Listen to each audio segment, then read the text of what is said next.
뭐라고? 한국이 그 자리를 포기했다고? G7이 마침내 결정했습니다. 한국에게 자리를 내주겠다고. 50년 역사상 처음으로 G7이 먼저 손을 내민 나라, 대한민국. 하지만 서울에서 날아온 답변은 전 세계 외교가를 경악해 했습니다. 실속 없는 감투에 쓸 돈은 없습니다. 그 돈으로 우리 기술에 투자하겠습니다. 구걸해도 모자랄 판에 회비 운운하며 문을 박차고 나간 한국. 격분한 프랑스 대표가 오만하다며 소리쳤지만 직후 공개된 블라인드 데이터 한 장의 회의실은 공동 묘지처럼 고요해졌습니다. 국적을 떼고 오직 지표로만 세운 서열, 미국 대표조차 고개를 숙이며 인정할 수밖에 없었던 충격적인 진실. 한국이 G7이라는 왕관을 쓰레기통에 던져버린 진짜 이유를 지금 공개합니다. 스위스 제네바였습니다. 레만 호수의 수면 위로 차가운 겨울 안개가 자욱하게 깔린 이른 아침이었습니다. 뼈마디가 시릴 만큼 차가운 바람이 코트 자락을 파고들었지만 제 손에 들린 낡은 가죽 가방의 무게보다는 가볍게 느껴졌습니다. 저는 옷깃을 여미며 국제 포럼이 열리는 호텔의 가장 깊숙한 곳, 비공개 전략 회의실로 발걸음을 옮겼습니다. 지난달 브뤼셀에서 G7 고위 관료들을 마주했을 때도 팽팽한 긴장감이 감돌았지만 이번 공기는 질감부터 달랐습니다. 그 흔한 안내판 하나 없이 입구를 지키는 2명의 무장 경호원만이 이곳이 허락된 자들만의 공간임을 침묵으로 웅변하고 있었죠. 이 정도의 보안 등급이라면 문 뒤에 앉아있는 인물들이 쥐고 있는 권력의 무게가 어느 정도일지 굳이 설명 듣지 않아도 알 수 있는 법입니다. 육중한 문을 열자 거대한 원형 테이블이 시야에 들어왔습니다. 미국, 영국, 프랑스, 독일, 일본, 이탈리아, 캐나다, 그리고 유럽연합, 소위 선진국이라 불리는 나라들의 대표들뿐만이 아니었습니다. 세계은행과 국제통화기금, 경제협력개발기구의 수장들, 심지어 수백조 원의 자금을 움직이는 글로벌 국부펀드의 전주들까지 모두 착석해 있었습니다. 정면 스크린에는 단 한 줄의 문장이 서늘하게 떠 있었습니다. 반세기를 버틴 G7, 지금도 유효한 권력인가? 아니면 새로운 판이 필요한가? 그 문구를 읽는 순간 저는 마른 침을 삼키며 생각했습니다. 올 것이 왔구나. 드디어 이 금기시되던 질문이 테이블 위로 올라왔구나. 상황을 이해하기 위해 잠시 설명이 필요할 것 같군요. G7이 처음 만들어진 건 1975년입니다. 당시 세계는 석유 파동으로 혼란에 빠져 있었고 서방의 부유한 도련님들은 자기들끼리 뭉쳐서 위기를 해결해보자며 클럽을 만들었죠. 기준은 간단했습니다. 1970년대에 경제 규모가 크고 백인이고 민주주의를 하는 나라들, 그게 전부였습니다. 문제는 반세기가 지난 지금도 그 멤버가 한 명도 바뀌지 않고 그대로 앉아 있다는 겁니다. 세상은 천지개벽했는데 의자 주인은 50년 전 그대로라는 얘기죠. 오, 밀러 박사님, 오시는데 불편함은 없으셨습니까? 가장 먼저 저를 반긴 건 프랑스 대표 장 피에르였습니다. 고급스러운 맞춤 정장에 행커치프를 꽂은 그는 특유의 여유로운 미소를 띠고 있었습니다. 그는 마치 사교 클럽의 파티 호스트처럼 굴었지만 저는 그의 눈빛 뒤에 숨겨진 오만함을 알고 있었습니다. 그는 G7이 단순히 경제 대국들의 모임이 아니라 선택받은 문명 국가들의 귀족 회의라고 믿는 사람이었으니까요. 반갑습니다, 무슈 뒤부아. 공기가 좀 탁하군요. 저는 짧게 대답하며 제 자리에 앉았습니다. 제 자리에는 국기가 없었습니다. 저는 심판관 자격으로 초대받았으니까요. 영국 대표 토마스가 찻잔을 내려놓으며 입을 열었습니다. 자, 밀러 박사님도 오셨으니 본론으로 들어갑시다. 이번 회의 안건은 간단하지 않습니까? G7 확대를 위한 후보국 검증, 한국이랑 호주 정도를 추가하느냐 마느냐, 그거 결정하려고 부르신 거 아닙니까? 토마스의 말투는 마치 시혜를 베푸는 듯했습니다. 자기들의 식탁에 자리가 좀 남으니 배고픈 손님 하나쯤 끼워줄까 말까 고민하는 주인집 아들의 말투였죠. 장 피에르가 거들었습니다. 맞습니다. 사실 한국 정도면 예의상 초대해 줄 때가 되긴 했죠. 반도체나 배터리 같은 부품 공장으로서는 쓸만하니까요. 다만 그들이 우리와 같은 격조를 갖췄는지는 의문입니다만, 밀러 박사님이 적당히 경제 데이터 몇 개 보여주시면 우리가 승인 도장이나 찍어주고 끝냅시다. 저녁에는 퐁듀 식당을 예약해뒀거든요. 회의실 안에 낮은 웃음소리가 번졌습니다. 이탈리아 대표도 일본 대표도 가볍게 고개를 끄덕였습니다. 그들에게 이 회의는 그저 요식행위였습니다. 50년 동안 그들은 늘 그래왔으니까요. 자신들이 세계의 중심이고 나머지는 변방의 들러리라는 생각, 감히 누가 자신들의 자격을 심사하겠냐는 근거 없는 자신감. 저는 가방을 테이블 위에 올려놓았습니다. 쿵 하는 묵직한 소리가 회의실의 웃음소리를 잘랐습니다. 다들 뭔가 착각하고 계시는군요. 제가 입을 열자 시선이 집중되었습니다. 저는 천천히 가방을 열고 두꺼운 보고서 뭉치를 꺼냈습니다. 그리고 프로젝터 리모컨을 집어 들었습니다. 오늘 회의의 안건은 G7 확대가 아닙니다. G7 재구성입니다. 재구성이라니요? 그게 무슨 말입니까, 박사님?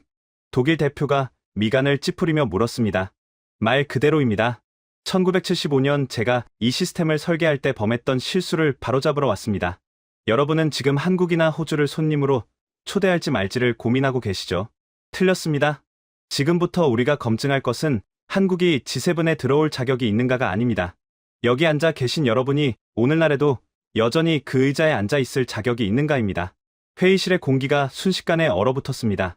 장피에르의 얼굴에서 미소가 사라졌습니다. 닥터 밀러, 농담이 지나치시군요. 우리가 자격이 있냐니요? 우리는 G7입니다. 역사와 전통 그리고 세계를 이끌어온 리더십이 증명된 나라들입니다. 역사와 전통. 저는 코웃음을 쳤습니다. 그게 바로 문제입니다.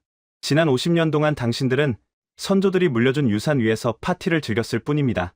그 사이 공장 기계는 녹슬었고 연구소의 불은 꺼졌으며 시민들은 늙어버렸죠. 그런데도 여전히 자신들이 세계의 리더라고 믿고 있습니다. 그래서 오늘 제가 준비했습니다. 저는 리모컨 버튼을 눌러 회의실 조명을 낮췄습니다. 스크린에 거대한 세계 지도가 띄워졌습니다. 하지만 그 지도에는 국경선도 나라 이름도 없었습니다. 오직 암호 같은 알파벳 코드만 가득했습니다. 지금부터 블라인드 테스트를 시작합니다. 국기도 떼고 나라 이름도 지웁니다. 역사적 배경이나 문화적 영향력 같은 추상적인 가산점도 없습니다. 오직 현재의 데이터, 돈, 방패, 미래, 이 세 가지 숫자로만 다시 줄을 세울 겁니다. 이건 모욕입니다. 장피에르가 자리를 박차고 일어났습니다. 우리를 감히 익명의 데이터 쪼가리로 취급하겠다는 겁니까? 프랑스를, 영국을, 미국을 저개발 도상국들과 같은 선상에 놓고 비교하겠다고요? 두려우십니까, 무슈 디부아? 저는 안경 너머로 그를 똑바로 응시했습니다. 당신들이 진정한 강대국이라면 이름표를 떼고 붙어도 이겨야 정상 아닙니까? 계급장을 떼는 순간 링 밖으로 굴러떨어질까봐 겁이 나는 건 아니고요. 장피에르의 얼굴이 붉게 달아올랐습니다. 다른 대표들도 웅성거리기 시작했습니다. 불쾌함과 당혹감이 뒤섞인 표정들. 하지만 그 누구도 회의실을 나가지 못했습니다. 제 말이 그들의 가장 아픈 곳을 찔렀기 때문입니다. 그들도 내심 알고 있었던 겁니다. 자신들의 왕관이 예전만큼 빛나지 않는다는 사실을요. 좋습니다. 미국 대표가 팔짱을 낀 채 차갑게 말했습니다. 어디 한번 해보시죠. 밀러 박사. 대신 결과가 엉터리라면 그 대가는 톡톡히 치르셔야 할 겁니다. 저는 고개를 끄덕이며 엔터 키를 눌렀습니다. 스크린의 화면이 바뀌었습니다. 50개의 국가 코드가 무작위로 나열되었습니다. 컨트리 A부터 컨트리 Z까지. 이제 이 방 안에 우방은 없습니다. 오직 경쟁자만 있을 뿐입니다. 첫 번째 축은 돈입니다. 단순한 국내 총생산 규모가 아닙니다. 실질적인 경제 효율성과 제조업 경쟁력 그리고 글로벌 기업의 장악력을 봅니다. 여러분은 아마 미국이 1위, 중국이 2위라고 예상하시겠죠? 그리고 그 뒤를 독일이나 일본이 잇고 있다고 믿으실 겁니다. 스크린의 그래프가 요동치기 시작했습니다. 막대 그래프들이 위아래로 춤을 추며 순위를 바꿨습니다. 잠시 후 첫 번째 결과가 멈춰섰을 때 회의실에는 기묘한 정적이 감돌았습니다. 당연히 상위권에 있어야 할 코드 하나가 중간까지 곤두박질쳐 있었고 반대로 듣도 보도 못한 코드 하나가 무서운 기세로 치고 올라와 미국 바로 아래인 이 자리에 꽂혀 있었기 때문입니다. 컨트리 K. 장피에르가 떨리는 목소리로 물었습니다. 이 컨트리 K가 도대체 어디입니까? 독일입니까? 아니면 중국입니까? 저는 희미하게 미소 지었습니다. 글쎄요. 분명한 건 하나입니다. 이 나라는 여러분이 생각하는 그 어떤 나라보다 돈을 버는 재주가 탁월하다는 겁니다. 자, 이제 겨우 시작입니다. 저는 다음 슬라이드를 넘길 준비를 했습니다. 그들의 표정이 공포로 물들기 시작하는 걸 즐기면서 말이죠. 스크린 위에서 붉은색 막대 그래프가 멈췄습니다. 회의실의 공기는 진공 상태처럼 고요했습니다. 참석자들의 눈동자가 지진이라도 난 것처럼 흔들리고 있었죠. 그들이 평생 믿어왔던 상식이 단 몇 초 만에 부정당했으니까요. 1위는 압도적인 수치로 컨트리 A. 누가 봐도 미국이었습니다. 여기까지는 모두가 예상한 시나리오였습니다. 하지만 문제는 그 다음이었습니다. 2위, 컨트리 K. 3위, 컨트리 C. 4위, 컨트리 G, 5위, 컨트리 J.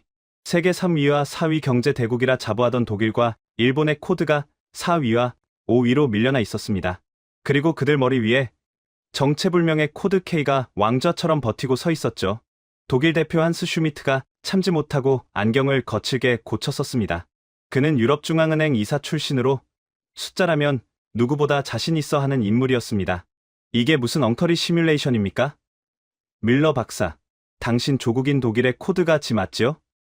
우리가 4위? 게다가 저 K는 뭡니까? 중국입니까? 중국이라 해도 말이 안 됩니다. 그들은 이어야 하니까요. 저는 레이저 포인터로 스크린에 돈 항목을 가리켰습니다. 슈미트 대표님, 진정하십시오. 제가 처음에 말씀드렸지 않습니까? 이건 단순한 국내 총생산 순위가 아니라고요. 만약 GDP로만 줄을 세웠다면 1975년에 소련은 G7에 들어왔어야 했고 사우디아라비아도 우리 옆자리에 앉아 있었을 겁니다. 저는 슬라이드를 넘겼습니다. 복잡한 수치들이 거미줄처럼 펼쳐졌습니다. 제가 설계한 경제 권력 지수의 핵심은 덩치가 아니라 대체 불가능성입니다. 쉽게 말해, 내일 당장 그 나라가 지구상에서 사라졌을 때 세계 경제가 마비되는가? 아니면 다른 나라가 그 자리를 메울 수 있는가? 이것이 진짜 권력입니다. 저는 4위로 밀려난 컨트리 G, 독일의 세부 데이터를 확대했습니다. 보십시오. 컨트리 G, 전통적인 제조업 강국입니다. 자동차, 기계, 화학, 훌륭하죠. 하지만 현재 데이터를 봅시다. 지난 5년간 경제 성장률은 0%대, 주력 산업인 내연기관 자동차는 전기차 전환에 실패했고 에너지 가격이 폭등하자 공장 가동률은 70%로 떨어졌습니다. 무엇보다 저는 잠시 뜸을 들이다가 슈미트 대표를 바라보았습니다. 이 나라에는 구글도, 엔비디아도, TSMC도 없습니다. 미래 산업을 주도할 디지털사를 스스로 생산하지 못한다는 뜻입니다. 덩치는 크지만 속은 늙어가고 있는 거인. 그게 냉정한 성적표입니다. 슈미트의 얼굴이 불그락불락해졌습니다. 반박하고 싶어도 화면에 뜬 마이너스 성장률 데이터가 그의 입을 막고 있었으니까요. 옆에 앉아있던 일본 대표 다나카가 불안한 듯 넥타이를 만지작거렸습니다. 자신의 코드가 5위인 것을 확인했으니까요. 그렇다면 장피에르가 떨리는 목소리로 물었습니다. 도대체 저 2위, 컨트리 K는 왜 저렇게 점수가 높은 겁니까? 미국 다음이라니 그게 가당키나 합니까? 저는 미소를 지으며 컨트리 K의 데이터를 화면 가득 띄웠습니다. 붉은색 그래프가 천장을 뚫을 듯 솟구쳐 있었습니다. 이 나라의 성적표를 보십시오. 기형적일 정도로 압도적입니다. 반도체 메모리 점유율 세계 1위, LNG 선박 건조 능력 세계 1위, 전기차 배터리 공급망 세계 1위, 디스플레이 점유율 세계 1위. 저는 참석자들을 한 명씩 둘러보았습니다. 여러분, 지금 당장 여러분 주머니 속에 있는 스마트폰, 이 회의실을 밝히는 전력 제어 칩, 우리가 타고 온 전기차, 그리고 바다를 건너오는 물류 선박까지 이 나라에 부품이 들어가지 않은 것이 단 하나라도 있습니까? 침묵. 무거운 침묵이 흘렀습니다. 미국, 컨트리 A가 설계를 하고 판을 짭니다. 그건 인정합니다. 하지만 그 설계를 실물로 만들어낼 수 있는 나라는 지구상에 단 하나, 컨트리 K뿐입니다. 만약 내일 당장 이 나라가 문을 닫으면 구글도, 애플도, 아마존도, 심지어 독일의 벤츠도 멈춥니다. 세계 경제의 심장부로 들어가는 혈관을 이 나라가 쥐고 있다는 뜻입니다. 영국 대표 토마스가 믿을 수 없다는 듯 중얼거렸습니다. 제조업, 고작 하청 공장 역할을 한다는 거 아닙니까? 그게 어떻게 권력이 됩니까? 하청? 저는 책상을 탁하고 내리쳤습니다. 토마스 대표, 아직도 20세기 사고방식에 갇혀 계시는군요. 대체할 수 있는 하청은 노예지만 대체 불가능한 하청은 주인입니다. 지금 세계는 이 나라에게 제발 물건 좀 팔아달라고 줄을 서고 있습니다. 그게 바로 컨트리 K의 위치입니다. 스크린 화면이 바뀌며 무역 흑자 구조와 포춘 500대 기업 순위가 나타났습니다. 컨트리 K는 자원이 단 한 방울도 나지 않는 척박한 땅임에도 불구하고 오직 기술과 인력만으로 영국, 프랑스, 이탈리아의 무역 흑자를 합친 것보다 더 많은 달러를 벌어들이고 있었습니다. 반면 여러분의 나라를 보십시오. 저는 이탈리아와 영국, 캐나다의 데이터를 가리켰습니다. 금융, 관광, 명품 브랜드, 화려하죠. 하지만 위기가 닥치면 그것들이 여러분을 구해줍니까? 팬데믹 때 마스크 하나 제대로 못 만들어서 쩔쩔매던 게 불과 몇 년 전입니다. 진짜 위기가 오면 샤넬 가방이나 런던의 금융상품은 아무짝에도 쓸모가 없습니다. 당장 쓸 마스크, 당장 돌릴 반도체, 당장 띄울 배가 필요하죠. 컨트리 K는 그걸 다 가지고 있습니다. 장피에르가 입술을 깨물었습니다. 자존심이 상했지만 논리적으로 반박할 틈이 없었기 때문입니다. 밀러 박사, 인정하겠습니다. 돈 버는 재주 하나는 뛰어나군요. 공장도 잘 돌리고요. 하지만 그는 마지막 자존심을 긁어모아 반격을 시도했습니다. G7은 단순히 장사꾼들의 모임이 아닙니다. 세계의 안보와 평화를 책임지는 보안관들의 모임입니다. 저런 조그만 나라가 돈 좀 벌었다고 해서 우리와 같은 식탁에 앉을 수는 없습니다. 국방력, 외교력, 그리고 위기 상황에서 피를 흘릴 각오가 되어 있는지, 그 방패의 무게는 전혀 다른 차원의 문제입니다. 그의 말이 끝나자마자 다른 대표들의 표정이 밝아졌습니다. 맞습니다. 경제는 숫자로 비벼볼 수 있어도 군사력과 외교적 영향력은 하루아침에 만들어지는 게 아니니까요. 그들은 자신들이 여전히 그 분야에서는 압도적 우위에 있다고 믿고 있었습니다. 저는 안경을 벗어 닦으며 낮게 웃었습니다. 방패라. 무슈디부아. 방금 아주 훌륭한 지적을 하셨습니다. 저는 다시 리모컨을 집어 들었습니다. 사실 제가 가장 보여드리고 싶었던 데이터가 바로 그겁니다. 여러분은 방금 경제 지표를 보며 놀라셨지만 진짜 충격은 지금부터입니다. 여러분이 평화에 취해 군살이 찌는 동안 휴전선이라는 거대한 칼날 위에서 70년 동안 칼을 갈아온 나라가 어떤 괴물이 되었는지 보신 적이 없으시겠죠? 저는 화면을 두 번째 축 방패로 전환했습니다. 미리 경고합니다만 이번 데이터는 자존심이 아니라 공포심을 건드릴 겁니다. 화면이 붉게 물들기 시작했습니다.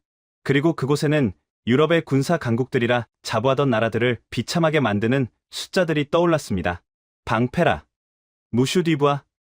방금 아주 훌륭한 지적을 하셨습니다. 저는 다시 리모컨을 집어 들었습니다. 회의실의 공기가 다시금 팽팽하게 당겨졌습니다. 방금 전 경제 지표에서 굴욕을 맛본 대표들의 눈빛에는 그래도 군사력만큼은 우리가 한 수 위겠지라는 마지막 자존심이 서려 있었습니다. 사실 제가 가장 보여드리고 싶었던 데이터가 바로 그겁니다. 여러분은 방금 경제 지표를 보며 놀라셨지만 진짜 충격은 지금부터입니다. 여러분이 평화에 취해 군살이 찌는 동안 휴전선이라는 거대한 칼날 위에서 70년 동안 칼을 갈아온 나라가 어떤 괴물이 되었는지 보신 적이 없으시겠죠? 저는 화면을 두 번째 축 방패로 전환했습니다. 미리 경고합니다만 이번 데이터는 자존심이 아니라 공포심을 건드릴 겁니다. 화면이 붉게 물들기 시작했습니다. 그리고 그곳에는 유럽의 군사 강국들이라 자부하던 나라들을 비참하게 만드는 숫자들이 떠올랐습니다. 가장 먼저 무너진 건 영국과 독일이었습니다. 컨트리 U와 컨트리 G. 한때 대영제국과 전차 군단이라 불렸던 그들의 국방력 지표는 처참했습니다. 보십시오. 토마스 대표님. 영국의 현재 전차 가동률은 40% 미만입니다. 탄약 비축량은 일주일치도 안 됩니다. 만약 러시아가 지금 당장 진격해 온다면 영국군은 일주일 만에 백기를 들어야 한다는 뜻입니다. 토마스 대표의 얼굴이 흙빛으로 변했습니다. 밀러 박사, 그건 기밀 사항입니다. 어떻게? 기밀? 천만에요. 전 세계 군사 전문가들이 다 아는 공공연한 비밀입니다. 슈미트 대표님, 독일은 더 심각합니다. 주력 전차 레오파르트 2, 명품이라 자랑했죠? 하지만 우크라이나 전쟁 때 보셨지 않습니까? 수리 부품이 없어서 고철 덩어리가 되거나 너무 복잡한 전자 장비 때문에 야전에서 멈춰섰습니다. 평화로운 훈련장에서는 1등일지 몰라도 진흙탕 싸움에서는 낙제점이었습니다. 저는 두 사람을 번갈아 보며 쐐기를 박았습니다. 냉전이 끝나고 평화가 영원할 거라 믿으며 국방 예산을 삭감하고 복지 예산만 늘려온 대가입니다. 여러분은 스스로를 지킬 힘조차 잃어버린 종이 호랑이가 되었습니다. 장피에르가 끼어들었습니다. 하지만 우리에겐 나토가 있습니다. 그리고 미국의 해구산이 있고요. 나토? 미국? 저는 실소를 터뜨렸습니다. 무슈디부아? 나토는 결국 미국의 힘을 빌려 쓰는 동호회일 뿐입니다. 만약 미국이 더 이상 유럽을 위해 피를 흘리지 않겠다고 선언하면 어떻게 됩니까? 그때도 프랑스가, 독일이 스스로를 지킬 수 있습니까? 그들은 아무 말도 하지 못했습니다. 트럼프 행정부 시절 미국의 안보 청구서에 벌벌 떨었던 기억이 생생했으니까요. 자, 이제 진짜 실전의 맹수를 보여드리죠. 저는 스크린 중앙에 컨트리 K의 군사 데이터를 띄웠습니다. 붉은색 막대 그래프가 다른 나라들을 어린아이처럼 보이게 만들 정도로 압도적이었습니다. 보십시오. 컨트리 K. 이 나라는 지난 70년 동안 단 한순간도 전쟁을 멈춘 적이 없습니다. 휴전 상태, 즉 전쟁 중인 나라입니다. 그래서 그들은 미친 짓을 했습니다. 전 국민의 절반인 남성들이 군대에서 실전 훈련을 받고 예비군이라는 이름으로 40살까지 총을 잡습니다. 저는 자주포 생산량 그래프를 가리켰습니다. 전 세계 자주포 시장 점유율 1위, 폴란드가 러시아의 위협을 받고 가장 먼저 달려간 곳이 어디였습니까? 미국? 독일? 아니었습니다. 바로 컨트리 K였습니다. 왜냐고요? 미국은 무기를 주문하면 5년 뒤에 주지만 이 나라는 석 달 만에 항구에 배를 띄워보내줍니다. 로켓 배송급 무기 생산 능력, 이게 바로 컨트리 K의 저력입니다. 장피에르가 입을 딱 벌린 채 화면을 응시했습니다. 믿을 수 없다는 표정이었습니다. 저 숫자가 사실입니까? 자주포 천문을 단 몇 달 만에 찍어낸다고요? 그게 가능한 공장이 지구상에 있습니까? 가능합니다. 컨트리 K는 전시 상황을 가정하고 모든 산업시설을 설계했습니다. 자동차 공장은 하루아침에 전차 공장으로, 조선소는 군함 건조장으로 바뀝니다. 평시에는 스마트폰을 만들지만 전시에는 미사일 유도 장치를 만드는 나라, 전 세계에서 유일하게 총력전 준비가 되어 있는 국가입니다. 저는 다시 한번 그들의 눈을 맞췄습니다. 여러분, 냉정하게 생각해 봅시다. 만약 3차 대전이 터진다면 여러분은 누구와 손을 잡으시겠습니까? 평화에 찌들어 녹슨 칼을 쥐고 있는 친구입니까? 아니면 매일매일 칼날을 갈아 시퍼렇게 날이 선 전사입니까? 회의실 안의 분위기가 묘하게 바뀌었습니다. 처음에는 무시와 조롱이었지만 이제는 두려움과 경외심이 섞인 눈빛들이 컨트리 K의 데이터를 훑고 있었습니다. 미국 대표 제임스가 팔짱을 풀고 몸을 앞으로 기울였습니다. 그는 지금까지 침묵을 지키고 있었지만 군사 전문가 출신답게 이 데이터의 의미를 누구보다 잘 알고 있었습니다. 밀러 박사, 인정하지. 컨트리 K의 재래식 전력은 우리도 놀랄 수준이야. 솔직히 말해서 지상군 화력만 놓고 보면 우리 미군을 제외하고는 서방 세계에서 적수가 없어. 하지만 그는 날카로운 질문을 던졌습니다. 군사력만으로 G7 자격이 생기는 건 아냐. 신뢰가 중요하지. 이 나라는 독자적인 목소리를 낼 수 있나? 아니면 미국의 눈치만 보는 종속 변수인가? 우크라이나 지원 때도 살상 무기 지원을 주저했잖아. 과연 우리와 가치를 공유하는 동맹이라 할 수 있나? 핵심을 찌르는 질문이었습니다. 컨트리 K는 강력하지만 외교적으로는 늘 신중했습니다. 때로는 그 신중함이 서방 국가들에게는 기회주의로 비치기도 했으니까요. 제임스 대표, 정확한 지적입니다. 컨트리 K는 신중합니다. 하지만 그건 눈치가 아니라 생존 본능입니다. 주변을 보십시오. 북쪽에는 핵무장한 독재 정권, 서쪽에는 패권주의 중국, 동쪽에는 군사 대국화를 꿈꾸는 일본, 북동쪽에는 러시아, 이 사강 틈바구니에서 살아남은 나라입니다. 이 나라는 단순히 힘만 센 게 아닙니다. 이 복잡한 고차방 정식을 풀며 70년 동안 번영을 이뤄냈습니다. 그 자체가 기적입니다. 그리고 우크라이나 지원? 공식적으로는 살상 무기를 안 보냈다고 하지만 우회 지원으로 간 포탄이 유럽 전체가 보낸 것보다 많다는 건 여기 계신 정보국 출신 분들은 다 아시지 않습니까? 자, 이제 마지막 퍼즐이 남았습니다. 돈도 많고 총도 잘 쏘는 건 알겠습니다. 하지만 이 나라에게 미래가 있습니까? 저출산, 고령화, 인구 절벽, 뉴욕타임스가 흑사병보다 무서운 소멸이라고 경고했던 그 나라 아닙니까? 맞습니다. 밀러 박사, 저도 그 기사를 봤습니다. 합계 출산율 0.6명대. 아무리 공장을 잘 돌리고 탱크를 잘 만들어도 사람이 없으면 끝입니다.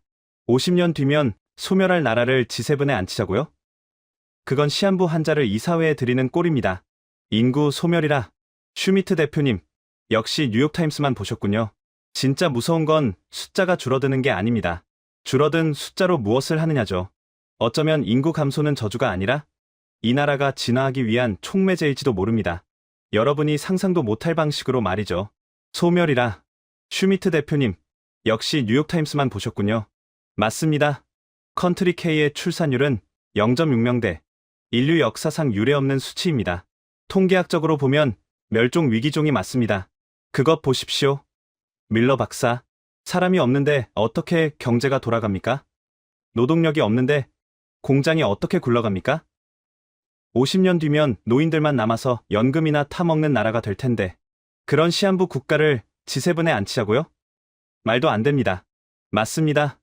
이민자도 안 받지 않습니까? 우리 런던을 보세요. 시장도 총리도 이민자 출신이 나올 만큼 개방적입니다. 노동력이 부족하면 외부에서 수혈이라도 해야 하는데 저 나라는 순혈주의를 고집하죠. 결국 고립되다가 말라 죽을 겁니다. 그래서 여러분의 나라는 행복합니까? 네. 이민자를 받아들여서 노동력 부족을 해결한 영국과 프랑스, 독일, 지금 행복하냐고 물었습니다. 파리 시내에서 폭동이 일어나고 런던 지하철이 멈추고 베를린에서 인종혐오, 범죄가 끊이지 않는 지금, 그게 진정한 해결책이라고 믿으십니까? 노동력을 숫자로만 채우려다 보니 사회적 비용이 폭발했습니다. 그게 늙은 대륙 유럽의 현주소 아닙니까? 하지만 컨트리 K는 다른 길을 선택했습니다. 보십시오. 전 세계에서 노동자 10,000명당 산업용 로봇 대수 압도적 1위 컨트리 K입니다. 2위인 싱가포르와도 격차가 큽니다. 독일? 일본? 저 아래에 처박혀 있군요. 여러분이 이민자를 데려와 싼 값에 일을 시키려고 골머리를 앓을 때 이 나라는 공장 자체를 무인화시켜버렸습니다. 스마트 팩토리. 불이 꺼진 공장에서 로봇팔들이 24시간 쉼 없이 돌아갑니다. 파업도 없고 병가도 없고 인종 갈등도 없습니다. 슈미트 대표님, 인구 감소는 저주가 아닙니다. 이 나라에게는 진화의 기회였습니다. 사람이 귀해지니 사람 대신 기계를 썼고 그 덕분에 생산성은 오히려 여러분을 앞질렀습니다. 노동 집약적 산업에서 기술 집약적 산업으로 뼈와 살을 깎는 구조 조정을 스스로 해낸 겁니다. 하지만 소비는요? 인구가 줄면 시장이 줄어들지 않습니까? 시장. 다나카 대표님, 컨트리 K는 내수 시장만 보고 장사하는 나라가 아닙니다. 5천만 명의 인구로 전 세계 80억 명을 상대로 물건을 팝니다. 넷플릭스 1위 드라마, 빌보드 1위 가수, 전 세계 청소년들이 따라하는 춤과 노래. 이 나라의 문화 영토는 이미 국경을 넘었습니다. 자, 여기 미래를 결정짓는 4가지 기술이 있습니다. AI, 양자 컴퓨팅, 차세대 배터리, 바이오. 이 중에서 하나라도 상위 5위 안에 드는 나라가 여기 계십니까? 유럽은 지금 무엇을 하고 있습니까? AI 법안을 만들어 규제하기 바쁘죠. 구글이나 애플의 벌금을 때리는 게 유일한 디지털 전략 아닙니까? 여러분은 심판관 노릇만 하려 하지 선수가 되려 하지 않습니다. 그래서 유럽은 거대한 박물관이 되어가고 있는 겁니다. 반면 컨트리 K는 거대한 실험실입니다. 규제 샌드박스를 만들어 드론을 띄우고 자율주행차를 도로에 내보냅니다. 국내 총생산 대비 R&D 투자 비중 세계 1위, 이스라엘과 2위를 다툽니다. 오늘 번 돈을 몽땅 털어 내일의 기술에 쏟아붓는 나라, 그게 바로 컨트리 K입니다. 사람이 없다고요? 맞습니다. 머릿수는 적습니다. 하지만 그 한 명 한 명의 밀도를 보십시오. 대학 진학률 70% 이상?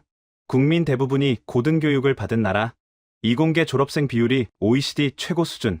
이 나라는 군인 1명이 특수부대원이고 노동자 1명이 엔지니어입니다. 여러분은 인구 소멸을 걱정하지만 제가 보기엔 컨트리 K는 인류 역사상 처음으로 포스트 휴먼 경제를 실현하고 있는 중입니다. 사람이 줄어든 자리를 기술과 엘리트 교육으로 채운 가장 효율적이고 치명적인 국가 모델 말입니다. 밀러 박사, 당신 말대로라면 우리는 다 끝났다는 얘기입니까? 유럽은 박물관이고 저 나라만이 미래다? 끝났다고는 하지 않았습니다. 다만 시계가 멈췄다는 건 인정하셔야죠.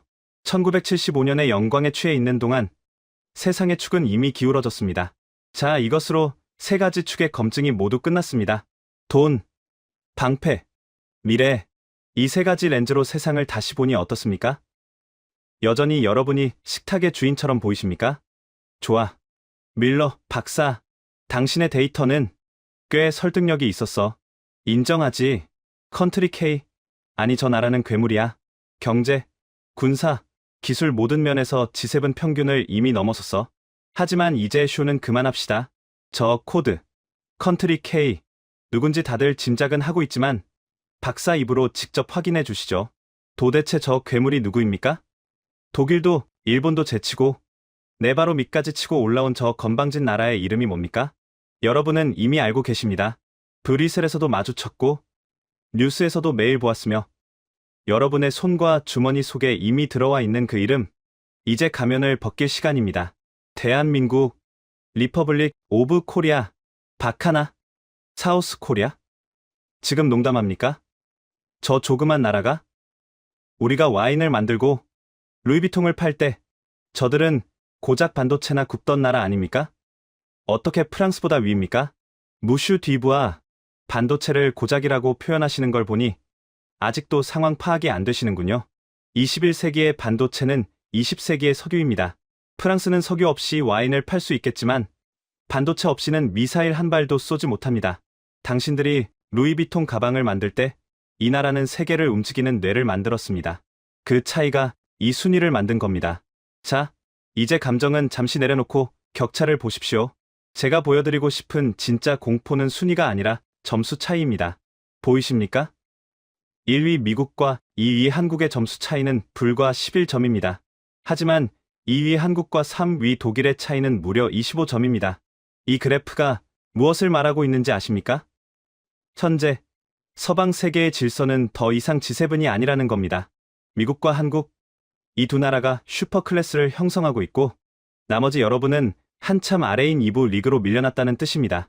G2 체제라니 인정할 수 없습니다.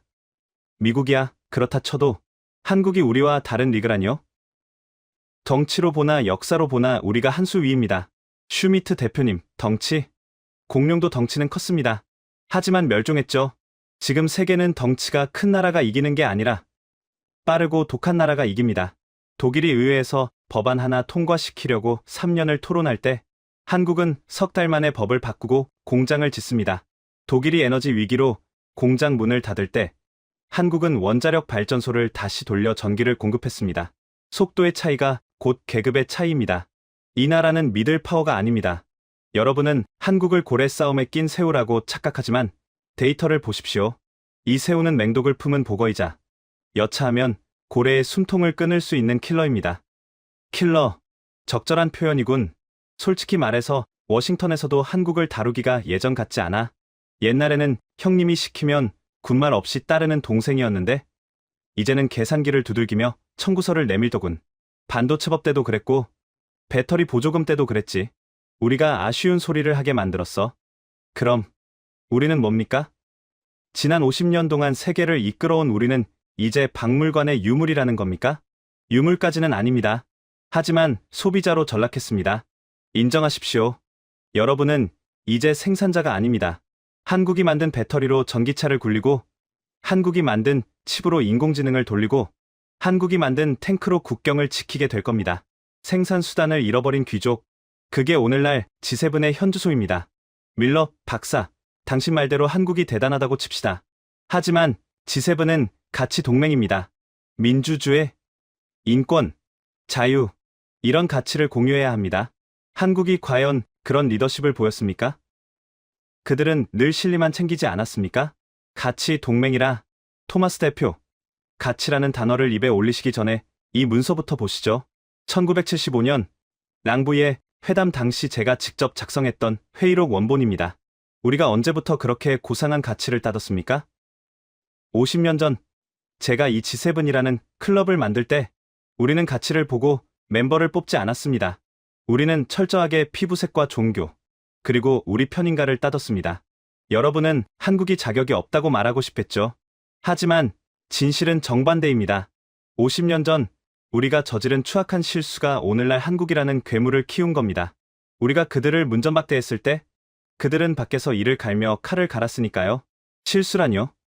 무슨 말입니까? 1975년의 유령을 소환할 시간입니다. 지금부터 제가 들려드릴 이야기는 교과서에는 나오지 않는 역사입니다. 우리가 어떻게 세계를 속였고 그 거짓말이 어떻게 부메랑이 되어 돌아왔는지 불편한 진실을 마주할 준비되셨습니까? 여러분은 1975년을 기억하십니까? 석유 파동으로 세계 경제가 휘청거렸을 때 프랑스 랑부이의 성에 모인 6개국 정상들, 미국, 영국, 프랑스, 독일, 일본, 이탈리아, 그리고 이듬해 캐나다까지 합류해서 G7이 완성됐죠. 네. 자유민주주의 진영의 수호자들이 모여 위기를 극복했죠. 자랑스러운 역사입니다. 자랑스럽다? 그 자랑스러운 역사의 이면에 어떤 더러운 거래가 있었는지 아십니까? 여기 이 문서, 당시 제가 실무진으로 직접 작성했던 회의록 원본입니다. 극비 도장이 찍혀 있죠. 당시 G7 멤버 선정 기준, 공식적으로는 경제 규모와 민주주의였습니다. 하지만 진짜 기준은 따로 있었습니다. 첫 번째 기준, 피부색, 백인인가? 두 번째, 종교, 기독교 문화권인가? 세 번째, 이념, 우리 편인가? 이 세 가지였습니다. 경제 규모? 그건 핑계였습니다. 일본이 있지 않습니까? 일본은 아시아 국가인데요. 일본은 당시 명예 백인 취급을 받았습니다. 탈아입구, 스스로 아시아를 벗어나 서구를 지향했으니까요. 하지만 진짜 경제 규모로 따지면 당시 들어와야 했을 나라는 따로 있었습니다. 바로 소련과 사우디아라비아였습니다. 보십시오. 덩치로만 따지면 소련은 명백한 이의였습니다. 하지만 공산주의라는 이유로 배제됐죠. 사우디? 오일머니로 세계를 쥐락펴락했지만 이슬람 국가라는 이유로 문전박대 당했습니다. 대신 경제 규모 8위였던 캐나다가 들어왔습니다. 왜일까요? 영어권 백인 국가, 미국의 옆집이라는 이유 하나였습니다. 우리는 그때 자격을 본 게 아니라 거울을 봤습니다. 우리와 비슷하게 생긴 친구들끼리 모여서 파티를 열고 싶었던 겁니다. 그게 G7의 태생적 한계입니다. 그들만의 리그, 귀족 클럽, 그리고 가장 큰 실수는 그때 우리가 무시했던 나라들입니다. 특히 아시아의 작은 나라들, 한국, 대만, 싱가포르. 당시 그들은 가난했습니다. 원조를 받던 나라들이었죠. 우리는 그들을 영원한 하청 기지로만 생각했습니다. 우리 공장의 부품이나 조립해주고 우리가 던져주는 빵 부스럭이나 받아먹으며 살 거라고 믿었습니다. 그때는 어쩔 수 없지 않았습니까? 그들은 실제로 가난했고 독재 정권 치하였습니다. 민주주의의 가치와는 거리가 멀었죠. 맞습니다. 가난했고 독재였죠. 하지만 우리는 그들의 눈을 보지 않았습니다. 배가 고파서 흙을 파먹으면서도 자식들을 학교에 보내고 밤새워 공장을 돌리며 기술을 훔쳐 배우던 그 도끼를 말입니다. 우리는 그들을 비웃었습니다. 카피캣, 싸구려 짝퉁. 하지만 그들은 묵묵히 칼을 갈았습니다. 우리가 복지에 취해 낮잠을 잘 때 그들은 밤을 새웠습니다. 그리고 50년이 지난 지금 그 결과가 이겁니다. 우리가 괄시했던 그 하청 국가가 이제는 우리 목을 죄는 슈퍼을이 되어 돌아왔습니다. 우리가 기술을 전수해주지 않으니 독자 개발했고 우리가 시장을 열어주지 않으니 전 세계를 뚫었습니다. 우리가 문을 닫아걸 때마다 그들은 담을 넘었습니다. 여러분은 한국이 G7에 들어올 자격이 있느냐고 묻습니다. 하지만 제가 묻고 싶습니다. 50년 전 우리가 그들을 품었다면, 그들을 파트너로 인정하고 함께 성장했다면 오늘날 한국은 우리의 가장 강력한 우군이 되어 있지 않았겠습니까? 우군이라. 하지만 지금은 경쟁자가 되었군. 그것도 아주 까다로운 경쟁자? 아니요, 제임스 대표. 틀렸습니다. 지금은 채권자입니다. 우리는 그들에게 빚을 졌습니다. 안보, 기술, 공급망, 모든 면에서 한국에게 의존하고 있습니다. 한국이 없으면 나토의 탄약고가 비고 미국의 반도체 공장이 멈춥니다. 이제 갑과 을이 바뀐 겁니다. 그럼 밀러 박사, 이제 우리가 어떻게 해야 합니까? 자존심 다 버리고 한국한테 굽신거려야 합니까? 제발 우리 클럽에 들어와 달라고 사정이라도 해야 합니까?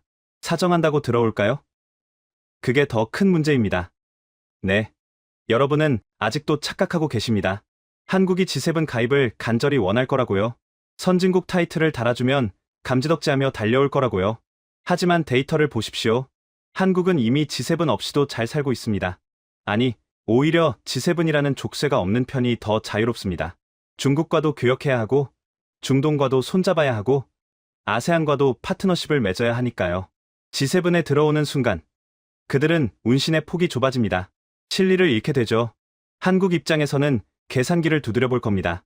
굳이 늙어가는 유럽 귀족들의 모임에 회비를 내고 들어가서 얻을 게 뭐지? 기껏해야 명예? 그 명예가 밥 먹여줍니까? 한국은 지독하게 실용적인 나라입니다. 명분보다 실리를 택할 겁니다. 그러니 이제 질문을 바꿔야 합니다. 한국을 받아줄까가 아닙니다. 한국이 우리를 받아줄까입니다. 아쉬운 쪽은 우리가 아닙니까? 늙어가는 G7의 젊은 피를 수혈해줄 유일한 나라, 그게 한국입니다. 우리가 매달려야 할 판국입니다. 하지만 이것이 진실이었습니다. 1975년에 오만이 낳은 오늘의 청구서, 이제 그 청구서를 결제할 시간이 온 겁니다. 매달려야 한다니? 그게 무슨 패배주의적인 발언입니까? 우리는 G7입니다. 세계 경제의 40%를 쥐고 있는 가장 강력한 블록입니다. 우리가 초대장을 보내면 거절할 나라는 지구상에 없습니다. 중국이나 러시아라면 모를까? 한국 같은 수출 국가가 우리 시장을 포기한다고요?